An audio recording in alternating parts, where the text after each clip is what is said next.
just leaving Alston. Wainwright was a bit reluctant to leave Alston because he'd had such a good evening with his hosts and they made him feel like part of the family, especially after he'd been feeling a bit lonely before. I saw some friends yesterday, which was lovely, but of course then you do feel a bit more alone than when they've gone. But today's a big old day, 20 miles over to Dufton, mostly on the Pennine, well, about half of it's on the Pennine Way probably, and just have to see how we go and take it nice and steady. Following the Pennine Way at the moment, right up past Gregg's hut to the saddle where you turn for the ascent of Crossfell.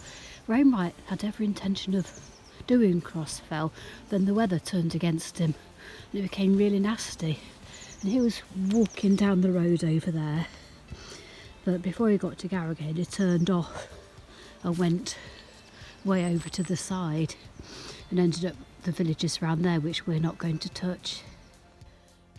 I must admit, these styles do get very old after a few of them.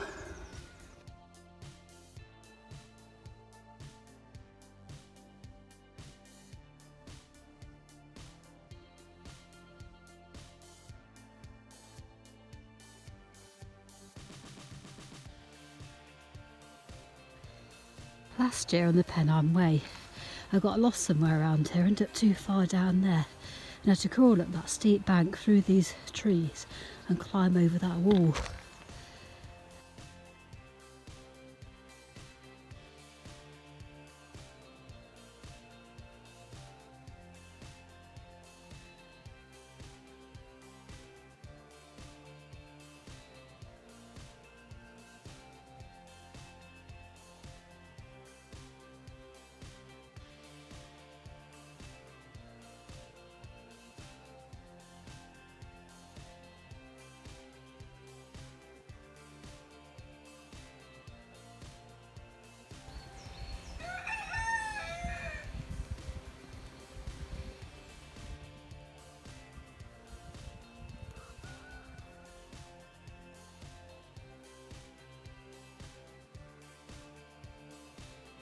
Right, made it to Garrigill. I really don't love that section from Alston to Garrigill. It's just all fields and field crossings and wall stars and that. Have a bit of a break here and then press on. Wainwright didn't actually make it to Garrigill. The weather closed in on him as he left Alston, and so he turned off much earlier and went over by Crossfell a different way, and he ended up staying in Gamblesby for the night in an inn that's no longer there, and walking through Melmersby, which we won't be doing. We'll be walking through different villages.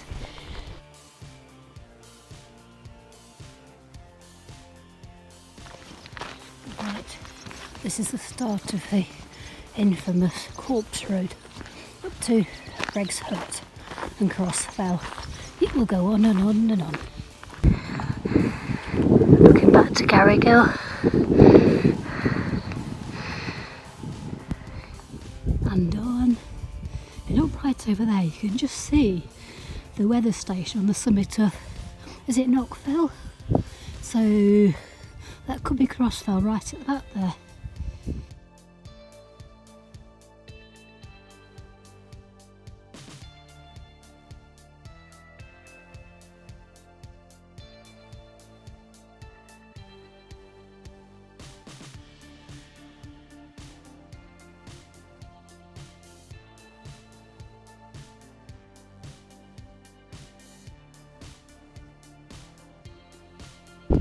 This was probably the way that Wainwright was intending to come, because he was bound for Garrigill until he abandoned at Ledgate because of the weather, and all the while he was walking he was feeling really quite bad about abandoning, and he was beating himself up about it. you know, like you do. As he says, when you take what he called the coward's way out, he kept sort of telling himself it had been the best option, which probably was, because I think there's a right storm blowing. If it had been a day like today, then the book could have been very different, because I'm sure he would have come up here.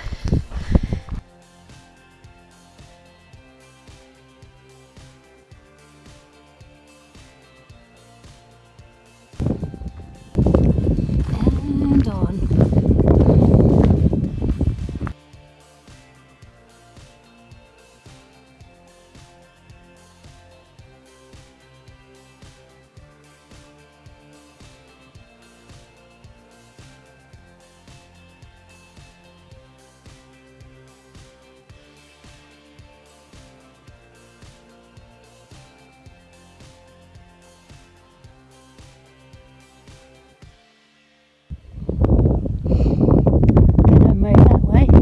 Our way, that way. Gregg's hut. Finally, I'll have a sit down here and some lunch. Over there are the fells of the Lake District. These were mountains, my mountains. There was not a summit within view that had not been mine for a fleeting hour. I continued more slowly, ever alert for further peeps of them. Glimpses must suffice this holiday. I could not visit them.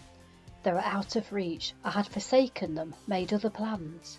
Now, having seen them, I wanted dearly to go. They were calling me. Their voice was the moaning of the wind and the rocks of chasm and precipice, the rush of cataract and murmur of mountain stream. There were no hills like the hills of Lakeland.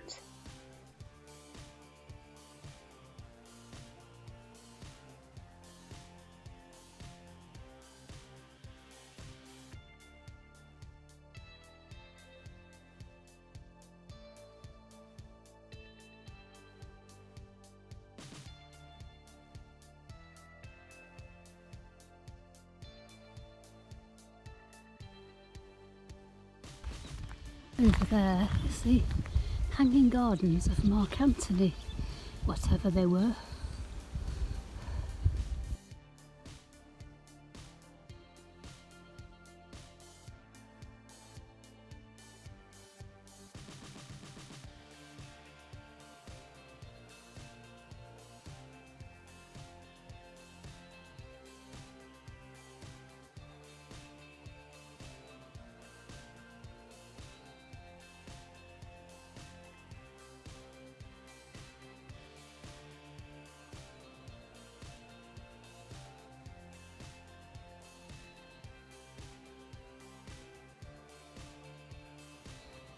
Completely lost in this field, no idea how to get out, just following various cow trails. Could really do with some marker posts to guide people through. It's so hot still, even though it's gone 5 o'clock and I've run out of water. I haven't even found any to purify, so I'm just hoping it's not too long now. Milldale looks like a nice village. Wainwright passed through Milldale, recording that it had 2 churches and an inn. Sadly though, there's no inn today, but it does have a very impressive maypole. Really lost the phone. I was nearly up that field beyond and realised I didn't have it, so I took all the way back for it.